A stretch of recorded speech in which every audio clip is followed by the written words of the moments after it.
নিজেরও ডাকাতের কবলে পড়ার অভিজ্ঞতা আছে।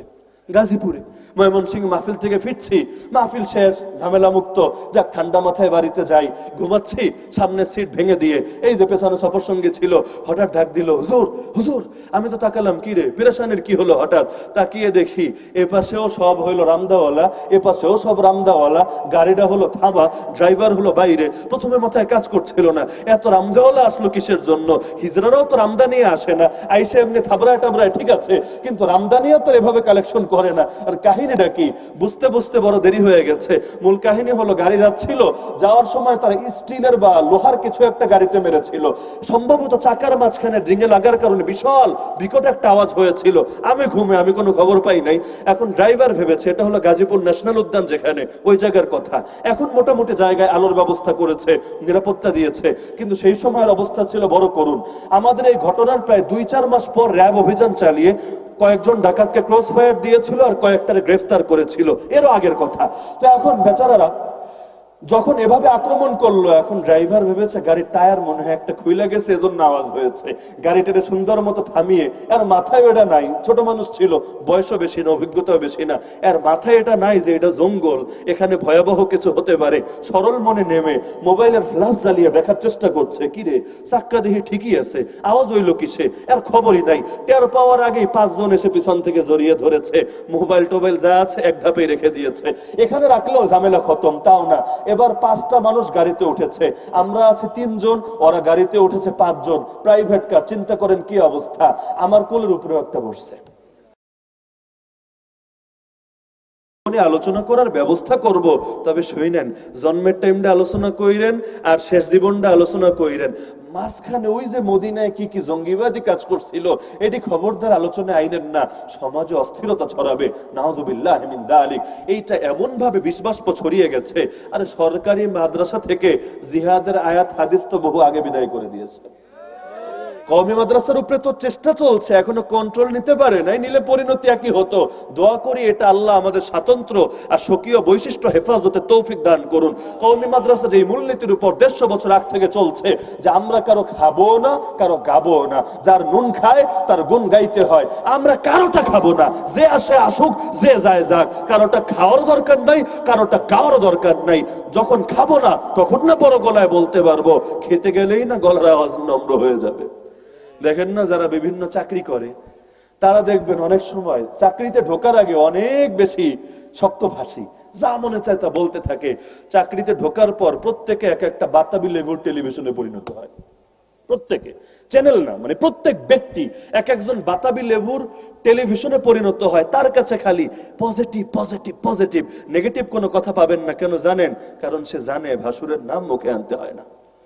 তো কওমি মাদ্রাসা যতদিন এই মূলনীতিতে চলবে যে কারোটা খাবে না, আমি আশা করি ততদিন এই মূলনীতিও রাখতে পারবে, কারোটা গাবে না।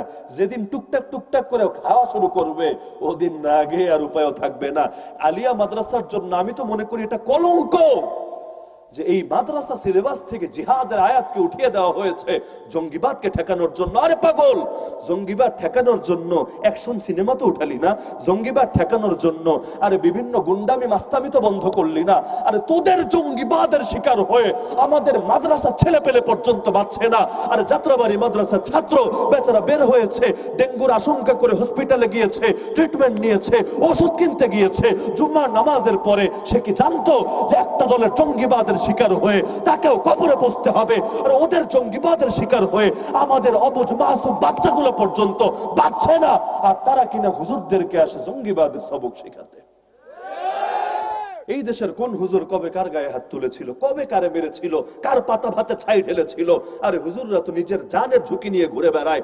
বাংলাদেশে যত বক্তা আছে আমি চ্যালেঞ্জ করে বলি, যারা পুরো দেশ জুড়ে আলোচনা করেন, বয়ান করেন, জাতীয় পর্যায়ের বক্তা, প্রায় সবার কমন অভিজ্ঞতা রাতের বেলা ডাকাতের কবলে পড়া, ছিনতাইকারীর কবলে পড়া, এসে গাড়ি ভেঙে দিয়ে যাওয়া, চুরি হয়ে যাওয়া, এগুলো এই দেশের নিত্য নৈমিত্তিক ব্যাপার। এমনকি আমি অন্যদেরটা বানিয়ে বানিয়ে বলছি এমন না, আমার নিজেরও ডাকাতের কবলে পড়ার অভিজ্ঞতা আছে। গাজীপুরে ময়মনসিংহ মাহফিল থেকে ফিরছি, মাহফিল শেষ, ঝামেলা মুক্ত, যাক ঠান্ডা মাথায় বাড়িতে যাই, ঘুমাচ্ছি, সামনে সিট ভেঙে দিয়ে এই যে পেছনে সফর সঙ্গী ছিল হঠাৎ ডাক দিল, হুজুর হুজুর। আমি তো তাকালাম, কি রে পেরেশানির কি হলো? হঠাৎ তাকিয়ে দেখি এপাশেও সব হইলো রামদাওয়ালা, এপাশেও সব রামদাওয়ালা, গাড়িটা হলো থামা, ড্রাইভার হলো বাইরে। প্রথমে মাথায় কাজ করছিল না, এত রামদাওয়ালা আসলো কিসের জন্য? হিজড়ারাও তো রামদা নিয়ে আসে না, আইসে এমনি থাবড়ায় টাবড়ায় ঠিক আছে, কিন্তু রামদানিও তো এভাবে কালেকশন করে না। আর কাহিনীটা কি? বুঝতে বুঝতে বড় দেরি হয়ে গেছে। মূল কাহিনী হলো গাড়ি যাচ্ছিল, যাওয়ার সময় তার স্টিলের বা লোহার কিছু একটা গাড়িতে মেরেছিল, সম্ভবত চাকার মাঝখানে ডিঙে লাগার কারণে বিশাল বিকট একটা আওয়াজ হয়েছিল। আমি ঘুমে, আমি কোনো খবর পাই নাই। এখন ড্রাইভার ভেবেছে এটা হলো গাজীপুর ন্যাশনাল উদ্যান, যেখানে ওই জায়গার কথা। এখন মোটামুটি জায়গায় আলোর ব্যবস্থা করেছে, নিরাপত্তা দিয়েছে, কিন্তু সেই সময়ের অবস্থা ছিল বড় করুণ। আমাদের এই ঘটনার প্রায় 2-4 মাস পর র্যাব অভিযান চালিয়ে কয়েকজন ডাকাতকে ক্রস ফায়ার দিয়েছিল আর কয়েকটারে গ্রেফতার করেছিল, এরও আগের কথা। তো এখন বেচারারা যখন এভাবে আক্রমণ করলো, এখন ড্রাইভার ভেবেছে গাড়ির টায়ার মনে হয় একটা খুইলা গেছে, এজন্য আওয়াজ হয়েছে। গাড়িটাকে সুন্দর মতো থামিয়ে, আর মাথায় এটা নাই, ছোট মানুষ ছিল, বয়সও বেশি না, অভিজ্ঞতাও বেশি না, এর মাথায় এটা নাই যে এটা জঙ্গল, এখানে ভয়াবহ কিছু হতে পারে। সরল মনে নেমে মোবাইলের ফ্ল্যাশ জ্বালিয়ে দেখার চেষ্টা করছে, কি রে চাক্কা দেখি ঠিকই আছে, আওয়াজ হইলো কিসে? এর খবরই নাই। টের পাওয়ার আগেই 5 জন এসে পিছন থেকে জড়িয়ে ধরেছে, মোবাইল টোবাইল যা আছে এক ধাপে রেখে দিয়েছে। এখানে রাখলেও ঝামেলা খতম, তাও না, এবার 5টা মানুষ গাড়িতে উঠেছে, আমরা আছি 3 জন, ওরা গাড়িতে উঠেছে 5 জন, প্রাইভেট কার। চিন্তা করেন কি অবস্থা। আমার কোলের উপরেও একটা বসছে। ড্রাইভারের স্টিয়ারিং একজন নিয়ে ড্রাইভারের পিছনে পাঠিয়ে দিয়েছে, আর কোলে বসে রামদাটা এমনি ধরে রেখেছে। কেমনটা লাগে? হুজুর মানুষ একটু সম্মান দে অন্তত, রামদাটা এখানে ধরে রেখে গাড়িটা চালিয়ে চালিয়ে মূল সড়ক ছেড়ে এবার ঢুকেছে জঙ্গলের মধ্যে। তাও কোন জঙ্গল? ওই ন্যাশনাল উদ্যানে গেলে আপনারা চেনার কথা, একটা জায়গায় দেয়াল ভাঙা ছিল, ওই জায়গা দিয়ে ঢুকিয়েছে, ওইটা তো আর রাস্তা না। এবার এবড়ো খেবড়ো গাড়ি এমনি যায়, অমনি যায়, অমনি যায়। আমার খালি ভয় হচ্ছিল, আর ও যে স্টিয়ারিং এ কাঁচা এটাও বোঝা যাচ্ছিল, খালি ভয় হচ্ছিল গাড়ি নিয়ে উল্টে যায় আর কি অবস্থা হয় আল্লাহ ভালো জানে। আর কোন এলাকায় ঢুকাচ্ছে ঘুম থেকে ওঠার কারণে, তখন তো আর টের পাইনি এটা গাজীপুর না ময়মনসিংহ না অন্য এলাকা। এখন কোন জায়গায় যে নেয় এটা ভাবছি, ওরা কি অগো আসল আস্তানায় নিয়ে যাবো, নিয়ে কি কল্লা টল্লা কাইটা ফেলবো না কি করব, নাকি ফ্যামিলির কাছে ফোন দিয়া বিভিন্ন মুক্তিপণ দাবি করবে, মাথায় কাজ করছে না এখন। এখন মাঝখানে আমি একটা কথা কৌশল করে বললাম, ভাই তোমাদের কিছু নেওয়ার থাকলে, ডিমান্ড থাকলে এখানে কাম ছাইরা ফেলাও, কষ্ট করে ভিতরে নেওয়ার কি দরকার, নিবা তো নিবাই, ভিতরে না নিয়ে আম করে ছাইরা দাও, যারা হার রাইখা দাও, ঝামেলা মুক্ত। এখন বেচারাদের মনে হয় কথাটা একটু দিলে ধরেছে, ধরার কারণে একজনের রাস্তার কিছুটা কাছাকাছি নামিয়ে, যেহেতু পাহারা দেওয়া লাগবে, পুলিশ টুলিশ আসে কিনা, যদিও শুনেছি বিভিন্ন সিস্টেম টিস্টেম নাকি করা থাকে, চিল্লা চিল্লি করলেও কেউ নাকি আসে না, পরের খবর এগুলো।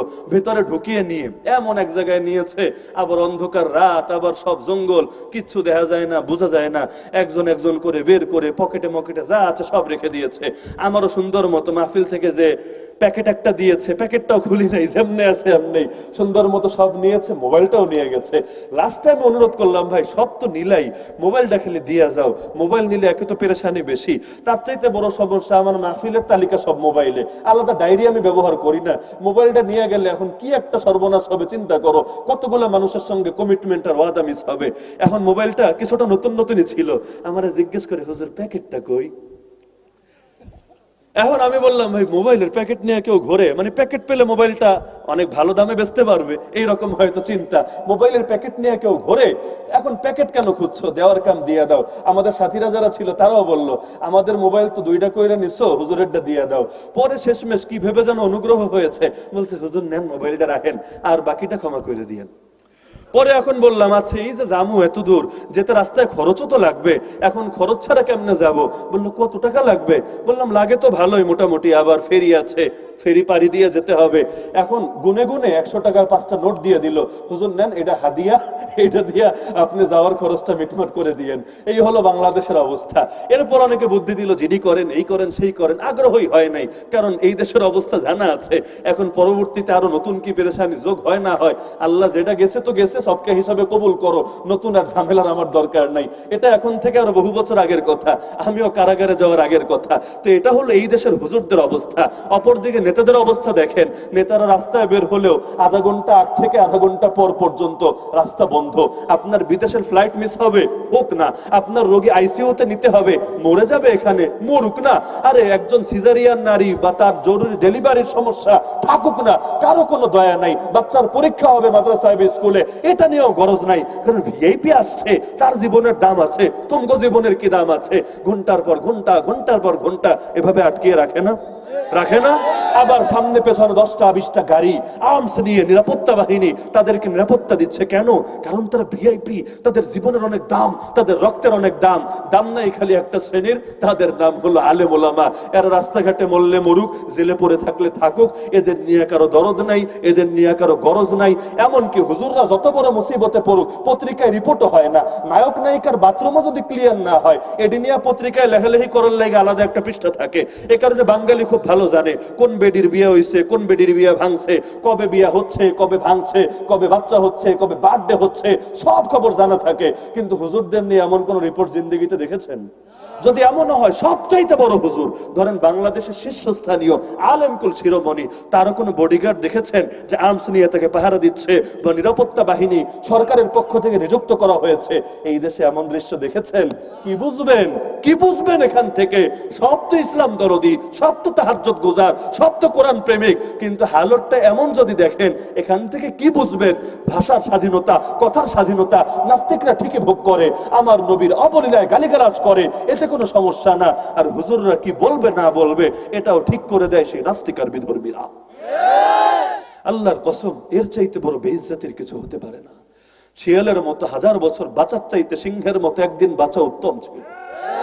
কিন্তু এমন একটা হালতে এসে উপনীত হয়েছি, শিয়ালের জিন্দেগি আর শেষ হচ্ছে না। লাঞ্ছনা, লাঞ্ছনা, লাঞ্ছনা। সেই যে ব্রিটিশরা এসে গলায় গোলামির জিঞ্জির পরিয়ে গেছে, এরপর আজও পর্যন্ত মুক্তি এসেছে, এই প্রমাণ কেউ দেখাতে পারবে নাই। ব্রিটিশ চলে গিয়েছে, তাতে কি আজও ব্রিটিশের আইন ফলো করা হয় না? ব্রিটিশের সভ্যতা ফলো করা হয় না? এমনকি রাষ্ট্র চলছে যে পার্লামেন্টারি সিস্টেমের, ডেমোক্রেসিকে কেন্দ্র করে। এটার আবিষ্কারক তো বাঙালি না, এটার আবিষ্কারক তো সেই ব্রিটিশ। সব ক্ষেত্রে ব্রিটিশ। এমনকি মুখের ভাষা বাংলা যদি সুন্দর করে বলে, তারে কেউ শিক্ষিত বলবেন না আপনারা। ইংলিশ যদি স্মার্ট করে বলতে পারে, ফোনেটিক্সের সাথে বলতে পারে, ব্রিটিশ উচ্চারণে বলতে পারে, বলবেন বাহ বাহ, ছেলেটা অনেক শিক্ষিত। এমনকি যদি কোনো হুজুরও হয়, বলবেন না, হুজুরটা অনেক স্মার্ট, অনেক প্রগতিশীল, অনেক শিক্ষিত। তো এই দালালি আর গোলামির জিঞ্জিরি শেষ হচ্ছে না। একটা দিনের জন্য ইসলামের স্বাদ আমরা পাচ্ছি না। একটা উদাহরণ দেই, কেউ কষ্ট নিয়েন না। উদাহরণটা হলো, বাংলাদেশ এখন $1 যদি কিনতে যান, কয়টা টাকা আপনারা ব্যয় করতে হয় দেখেন? 100 নিচে না 100 উপরে? আরে কি বলেন, $1 সমান সমান 100 উপরে না নিচে? অনেক উপরে, সম্ভবত 110ও পার হয়ে গিয়েছে। কত? 118। সুবহানাল্লাহ। অথচ যেই দেশটারে সবাই গালি দিয়েছিল, আমেরিকা বলেছিল 1 বছর পর ওদের লোকরা না খেয়ে রাস্তাঘাটে পড়ে থাকবে। আল্লাহর কি কুদরত, 1 বছর না 2 বছর চলে গেছে, রাস্তায় কেউ ময়রা তো পয়রা থাকেই নাই। যদিও আজকাল রিপোর্ট করার চেষ্টা করে, বড় দুর্ভিক্ষে, বড় কষ্টে, কিন্তু আল্লাহর কি কুদরত, তাদের $1 সমান সমান আফগানের 77। কই 118, কই 77? তাহলে কার টাকার দাম বাড়লো আর কারটা কমলো? একটা বার চিন্তা করেন। সারা দুনিয়া বলেছিল খেতে পারবে না, অথচ এখন আরেক দেশে যদি বিপদ হয়, তুরস্কে যদি ভূমিকম্প হয়, তারা বিমান ভরে ভরে উল্টা সেই দেশে সাহায্য পাঠায়। এমন আবিষ্কার করাও শুরু করেছে। আমাদের বিজ্ঞানীরা তো, এই দেশের কলা বিজ্ঞানীরা বসে বসে খালি ধর্মদ্রোহিতে আবিষ্কার করে, কেমনে ইসলামরে ব্যাম্বু দেওয়া যায়, এই আদর্শই তারা আবিষ্কার করে।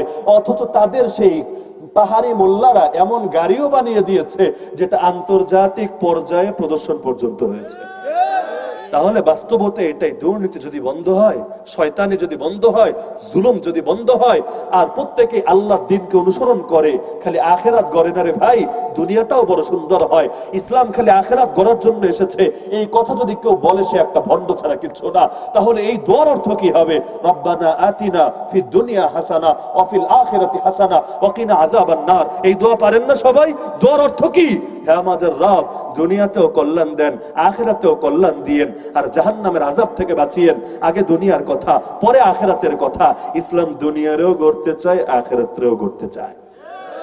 তো সব ক্ষেত্রে নবীর আদর্শ মানতে রাজি আছেন তো? রাজনীতি করবেন নবীর আদর্শ অনুসারে, অর্থনীতি পরিচালনা করবেন নবীর আদর্শ অনুসারে, বিচার ব্যবস্থা তাও নবীর আদর্শ, আর যা কিছু করেন সব নবীর আদর্শ। যেখানে নবীর আদর্শ ছাড়বেন সেটাই জাহেলিয়াত, সেটাই ভণ্ডামি, সেটাই আল্লাহ দ্রোহিতা, সেটাই রাসূলের সঙ্গে গুস্তাখি। আর বিশ্বাস করেন জাহেলিয়াত দিয়ে দুনিয়ায় কখনো বিজয় আসবে না।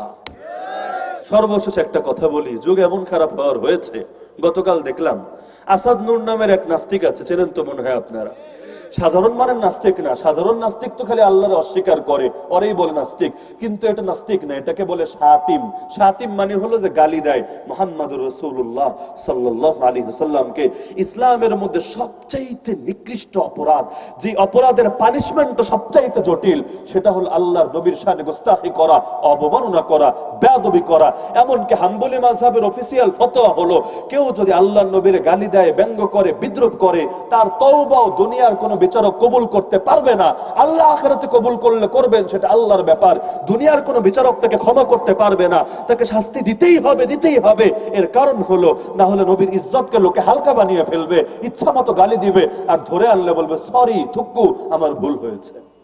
তো এত বড় নাস্তিক, এত বড় শাতিম, এত বড় গুস্তাখ, আর ইসলামী যাদের শাস্তি সর্বোচ্চ কঠোর, যারা এই পৃথিবীতে আলো বাতাসে বেঁচে থাকার অধিকারী রাখে না, তাদের শাস্তি যে মৃত্যুদণ্ড কিসের কারণে?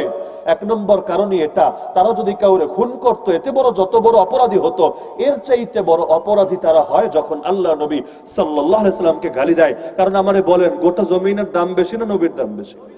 সবগুলো আসমানের দাম বেশি না নবীর দাম বেশি? জিবরিল সহ সব ফেরেশতার দাম বেশি না নবীর দাম বেশি? এমনকি রবের আরশের চাইতেও নবীর দাম বেশি, কারণ আরশ মাখলুক, আর সব মাখলুকের মধ্যে সর্বশ্রেষ্ঠ যিনি, তার নাম মুহাম্মদুর রাসূলুল্লাহ সাল্লাল্লাহু আলাইহি ওয়াসাল্লাম। তো যার কাছে সেই নবী প্রিয় হবে না, পছন্দনীয় হবে না, তার কোনো অধিকার নাই আল্লাহর নিয়ামতের মধ্যে ডুবে থাকা। বড় কষ্ট লাগলো একটা কারণে, বলেই ফেলি কারণটা। তার ব্যাপারে ইসলামের শাস্তি কি ছিল, সালাফে সালেহিনের আদর্শ কি ছিল, আর এই যুগে কি হচ্ছে সেটা রাখেন। গতকাল দেখলাম তার সঙ্গে একটা ডিবেট হয়েছে। ডিবেট তো বুঝেন, বিতর্ক, 3 ঘন্টা প্লাস বিতর্ক। আমি মাহফিল শেষ করে রাতে প্রায় 11:30 12টার দিকে মনে হয় দেখা শুরু করেছি, মোটামুটি আধা ঘন্টা 1 ঘন্টার মতো।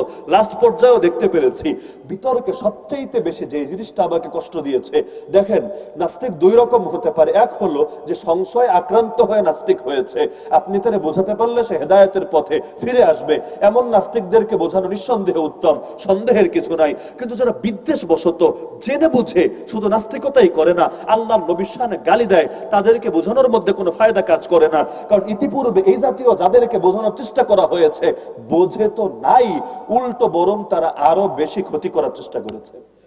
আসাদ নূর নিজেই বলেছে গতকাল, আমি ডিবেটে জিতি বা হারি এটা কোনো ব্যাপার না, এই যে এতগুলো লোকের সামনে আমার বার্তা, আমরা নাস্তিকরা কি বলতে চাই সেটা যে পৌঁছে দিতে পারলাম, এটাই বড় বিষয়। বুঝতে পারছেন আপনি? তার মানে সেও জানে তার আর্গুমেন্ট দুর্বল, ইসলাম সবল, ইসলামকে হারানোর মতো কোনো শক্তি জমিনে পয়দা হয় নাই, না সামরিক বিচারে আর না হলো দলিলের বিচারে। বরঞ্চ দলিলের বিচারে ইসলাম খুব বেশি শক্তিশালী, সামরিক ভাবে কোনো ফিল্ডে হারলে হারতে পারে, দলিলের বিচারে ইসলাম কখনোই হারে না। সেও জানে পরাজিত হবেই হবে, কিন্তু মূল বার্তাটা বুঝতে পারছেন, যার জন্য যে ওষুধ ছিল সে ওষুধ প্রয়োগ না করে তাকে লক্ষ লক্ষ লোকের সামনে তার গালিগালাজের পরিবেশ করে দেওয়া হচ্ছে। মূল বিষয় ছিল আয়েশা রাদিয়াল্লাহু আনহাকে বিয়ে করা আল্লাহর নবীর জন্য ঠিক ছিল কিনা। সে তো এখানে নবীর শানে যার পর নেই গুস্তাখি করেছে আর করেছে, আম্মা জান আয়েশার নিয়ে বিদ্রূপ করেছে আর করেছে। আরে যে বিতর্ক করতে বসেছে সেই বা কিভাবে ধৈর্য নিয়ে এতগুলো কথা শুনলো? আরে মুফতিদের সর্বসম্মত ফতোয়া, কেউ যদি নবীরে গালি দেয় মানুষকে সতর্ক করার জন্য সেটাকে কপি পেস্ট করা জায়েজ নাই। মনে করেন একজন এলাকার নাস্তিক নবীরা গালি দিল, আমি আপনাদের বোঝানোর জন্য বাক্যগুলো উল্লেখ করলাম, সে এটা এটা বলেছে, জায়েজ নাই। কারণ এর দ্বারাও আল্লাহর নবীর শান নষ্ট হয়, নবীর অবমর্যাদা হয়। তাহলে এভাবে লক্ষ লক্ষ মানুষের সামনে পরিবেশ করা হলো, এটা একটা দিক। কিন্তু আজও গিয়ে আপনারা চেক দিতে পারেন, ফেসবুকে সেই লাইভটা যদি দেখেন, কমেন্টে খালি নজর দিয়েন, হাজার হাজার হাজার কমেন্ট পাবেন যেগুলো আল্লাহ নবী এবং আম্মা জান আয়েশাকে নিয়ে এত বিশ্রী, এত নিকৃষ্ট গালিগালাজ, যেরকম নিকৃষ্ট গালিগালাজ বস্তির কোনো মানুষও করে না। পরিবেশ করে দেওয়া হয়েছে, কমেন্ট উন্মুক্ত, দাও গালি দাও, বাক স্বাধীনতা। হা হা, ইসলামের বড় খেদমত হচ্ছে যুক্তি দিবা, দলিল দিবা, আরে নিজের জায়গায় গিয়ে দাও। ওদের দলিলগুলো এতটাই দুর্বল, একটাও টিকে থাকার যোগ্য না, কিন্তু এমন এক জায়গায় গিয়ে করা হলো, আল্লাহর নবীর ইজ্জত আরো হালকা হলো, নবীরে গালিগালাজের পরিবেশ করে দেওয়া হলো, লক্ষ লক্ষ মানুষ সেগুলো সাক্ষী হলো। আর আমার একটা ভয় আছে, দুর্বল কিছু মুসলমান আছে যারা প্রতিপক্ষের দলিল অনেক সময় প্রভাবিত হয়ে যায়। আমি দুইটা লোক পেয়েছিলাম দুই জায়গায়। একজন লোক বলেছে প্যারাডক্সিক্যাল সাজিদ পরে আমি সংশয়গ্রস্ত হয়েছি। আমি তো অবাক, আরে বই লেখা হলো সংশয় দূর করার জন্য, এটা পরে তুমি সংশয়গ্রস্ত কেমনে হলা? বললো হুজুর, যেগুলোর জবাব দেওয়া হয়েছে সেটা তো আমার ক্লিয়ার, জবাব পেয়েছি, যদিও দু একটা পয়েন্টে একটু কথা আছে, কিন্তু ভেতরে একটা অভ্যাস তৈরি হয়ে গেছে। এখন খালি প্রশ্ন আসে আর প্রশ্ন আসে, ইসলামে যা দেহি তাই নিয়ে ভিতরে খটকা কাজ করে, নাউযুবিল্লাহি মিন যালিক। ওগুলোর জবাব তো আর পাই না। আর এলাকার ইমাম সাহেব, মুয়াজ্জিন সাহেবরে জিজ্ঞেস করলে তারাও আমাকে সন্তুষ্ট করতে পারে না। এই কারণে আমি আর ইসলামের উপর নাই, আমি সংশয়বাদী হয়ে গেছি, নাউযুবিল্লাহ। এরপরে আমার দিলে এটা বুঝে এসেছে যে রোগ হওয়ার আগে ওষুধ খেতে নাই। যার রোগ হয় নাই সে যদি ওষুধ খায়, আপনার ক্যান্সার নাই, ক্যান্সারের ওষুধ খেলেন, আপনার কি উপকার হবে না ক্ষতি হবে? আরে এটা হলো একটা ওষুধ, অ্যান্টিবায়োটিক। যার সমস্যা তারে দিলে ঠিক আছে, সুস্থ দুর্বল মানুষ যারা, এদের সামনে এই এরকম একটা পরিবেশ করে দিলে অনেক সময় ভেতরটা যা ছিল তাও আরো বরবাদ হয়ে যায়। এ কারণে আসেন না, সব ক্ষেত্রে আল্লাহর নবীর আদর্শকেই কায়েম করি না। আরে নবীর আদর্শ বাদ দিয়ে নিত্য নতুন ফরম্যাটকে কায়েম করে যতই চেষ্টা করেন বাতিলরে দমাতে, ইসলামরে জ্বালাতে, পারবেন না। তাহলে কালেমার দুইটা অংশ লাগতো না। অংশ দুইটা এজন্যই, আল্লাহর যদি পেতে চান, আল্লাহর পথে যদি আসতে চান, নবী মুহাম্মদের পথ ধরেই আসতে হবে সাল্লাল্লাহু আলাইহি ওয়াসাল্লাম। তা আজকের এই তাফসীর মাহফিলে এই আহ্বানটাই রেখে গেলাম যে আল্লাহর নবীর পথকে নিজের পথ বানাবেন। এর জন্য যদি কোরবানি দেওয়া লাগে হাসি মুখে কোরবানি দিবেন। এর জন্য যদি কাফেররা গালি দেয় ধৈর্যের সঙ্গে সবগুলো গালি হজম করবেন। নবী যদি হজম করতে পারে, আমরা কোন দুঃখে পারবো না? কাফেররা যদি বলে তোদের ইসলামে জিহাদ আছে সুতরাং তোরা জঙ্গি, তোদের ইসলামে খেলাফত আছে সুতরাং তোরা জঙ্গি, তাহলে কি ইসলামকে ছেড়ে দিবেন? ইসলামকে বাদ দিয়ে দিবেন? আল্লাহর কসম, ইসলামের কারণে আমরা লজ্জিত না, ইসলামের কারণে আমরা অনুতপ্ত না। যার যার মনে চায় বলতে থাক, আমরা আল্লাহর দ্বীনকে কখনোই ছাড়বো না। তা আজকে এই শপথটা নিয়ে যান, আল্লাহর দ্বীনকেই নিজের জীবনের চাইতে দামি মনে করবেন। পারবেন না? আমার জীবন দামি না নবীর দ্বীন দামি? আমার মাল দামি না নবীর দ্বীন দামি? সব ক্ষেত্রে যদি নবীর দ্বীন দামি হয়, নিজেরে কোরবান করতেও দ্বিধা করবেন না। যদি করতে পারেন, কিয়ামতের দিন এটাই আল্লাহরে দেখাতে পারবেন, আল্লাহ বেশি কিছু পারি নাই, কোরবানিটা দিতে পেরেছি। আয় আল্লাহ, যে 52,000 সাহাবী দ্বীনের জন্য কোরবানি দিতে দিতে শহীদ হয়ে গেছে, আমারও তাদের সঙ্গে শামিল করে দাও। লাস্ট একটা কথা বলি অতি সংক্ষেপে, সেটা হলো আমাদের অনেকের ভেতরে একটা দ্বিধা কাজ করে, আমরা কারাগারেও দেখে এসেছি এটা। মনে করেন আপনাকে কোন জালেম এসে বুকে বুলেট মেরে ফেলেছে, মুহূর্তে শহীদ। এভাবে আল্লাহর কাছে যাওয়াটা সহজ, কারণ ভেতরে একটা সাময়িক আবেগ তো কাজ করি, আন্দোলনে নামেন অথবা যে কোনো ক্ষেত্রে আপনি কোনো আল্লাহর দ্বীনের জন্য কিছু একটা করতে যান, ভেতরে আলাদা স্পৃহা, আলাদা উদ্যোগ কাজ করে। অনেকে তো সেই সময় মৃত্যুর জন্য মানসিক ভাবে প্রস্তুত থাকে। তখন যদি কেউ বুকে গুলি করে, মরার সময় মুখে হাসি ফুটে থাকে, জীবনটাকে ধন্য মনে হয়। কিন্তু আমরা বড় কঠিন একটা দৃশ্য দেখেছি, কি জানেন? এক নাগারে আল্লাহর কাছে নিচ্ছেন, আল্লাহ তাআলা ধীরে ধীরে ধীরে কষ্ট দিয়ে দিয়ে দিয়ে বছরের পর বছর এভাবে অতিবাহিত করিয়ে করিয়ে করিয়ে আপনাকে তার কাছে নিচ্ছে। অধিকাংশ মানুষ এত বেশি সবরের পরিচয় দিতে পারে না। আমরা দেখেছি 5 বছর 6 বছর যারা জেলে হয়তো মাজলুম ভাবেই ফেসেছে, এমন মানুষও দেখেছি এখন জিন্দেগি পাল্টে গেছে। হকের জন্য জেলে এসে এখন সারাদিন টিভি দেখে, এখন গুনাহ করে, বিভিন্ন রকম খারাপ কাজে জড়িয়ে পড়েছে। কেউ সিগারেট খেতে থাকে, কেন? সবর এতদিন কুলায় নাই। অথচ আল্লাহ তাআলা তার দীর্ঘ একটা পরীক্ষায় ফেলেছিলেন। সে যদি দীর্ঘ পরীক্ষায় উতরে যেত, তাহলে আল্লাহ তাআলা তার মাকামটারও তো অনেক বাড়িয়ে দিতেন। আমার তো সেই জননন্দিত মুফাসসিরকে নিয়ে এটা ভেবে ঈর্ষা হয়, সারা জীবন আল্লাহর বান্দা কিন্তু সব মাহফিলেই যেগুলো আমার নজরে পড়েছে, লাস্টে এই দোয়াটা চেত যে আপনারা সকলে আমার জন্য দোয়া করবেন আল্লাহ যাতে ঈমানের সঙ্গে মরণ দেন। আর অনেক জায়গায় এটাও বলতো, এটা দোয়া করবেন আল্লাহ যেন আমার শাহাদাতের মরণ দেয়, আমাকে শহীদ হিসাবে কবুল করে, আমি শহীদ হতে চাই। কেঁদে কেঁদে বলতো, যেটা লোক দেখানো বলা না, জাস্ট লৌকিকতা না, বোঝাই যায় দিল থেকে প্রতিটা কথা উচ্চারিত হতো।